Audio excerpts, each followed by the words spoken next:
Magandang araw mga kayabski! For today's video, i-flex ko lang ang automatic waterer na in-install namin.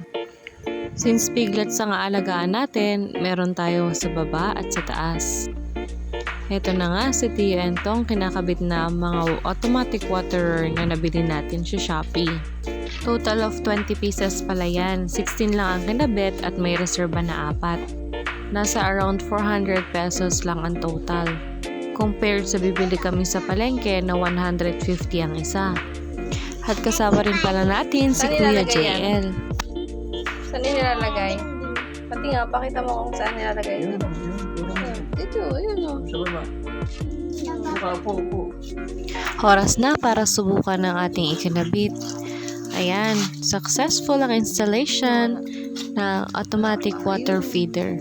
So, ang water talaga ay isa sa mga essential sa mga piggery. Iko-comment ko sa video ang link ng chart na ito. Ang mga tubo ay nasa labas ng koral. Ayan, tapos na. Lagyan muna natin ng native na baboy para itry ang ating water. So, ito ay 60 to 65 kilos na. At ito naman ang kanyang anak, around 15 kilos. So, ayan, enjoy na enjoy sila sa patubig.